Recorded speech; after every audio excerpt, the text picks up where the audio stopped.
Les équipements de production de moins de 5 ans et les équipements agricoles de moins de 7 ans sont désormais éligibles à l'autorisation de dédouanement selon le décret exécutif numéro 24-241 signé le 22 juillet courant par le Premier ministre Nader El-Arbaoui, fixant les modalités de dédouanement pour la mise à la consommation de ces équipements. Pour être éligibles, ces équipements doivent obtenir une attestation d'éligibilité délivrée par le directeur de Wilaya chargé de l'industrie.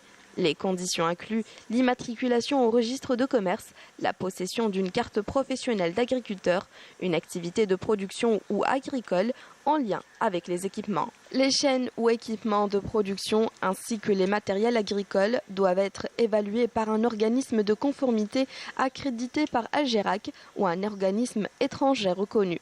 L'opérateur économique doit soumettre sa demande d'attestation d'éligibilité de dédouanement via une plateforme numérique auprès du ministère de l'Industrie qui délivre un récépissé de dépôt.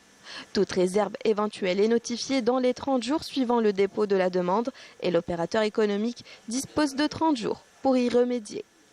Les équipements doivent être mis en service dans un délai de 6 mois à partir de la date de leur dédouanement et cela doit être attesté par un procès-verbal établi par un huissier de justice ou par un expert spécialisé, assermenté et agréé. Toujours dans la même dynamique de valoriser le secteur de l'agriculture, plus d'1,2 million d'hectares de terres relevant du domaine privé de l'État à mettre en valeur dans le cadre de la concession ont été recensés, dont 113 713 hectares ont été transférés à l'Office de développement de l'agriculture industrielle en terres sahariennes pour leur attribution au titre des cultures stratégiques. Il s'agit de nouveaux périmètres à mettre en valeur et de superficies disponibles récupérées sur d'anciens périmètres créés dans le cadre des précédents programmes de mise en valeur.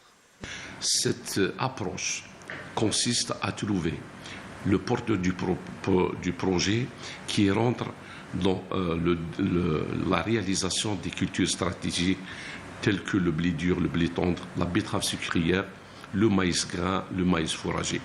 La preuve, il y a une construction des silos, des hangars pour le stockage de cette denrée alimentaire qui est chère pour notre pays.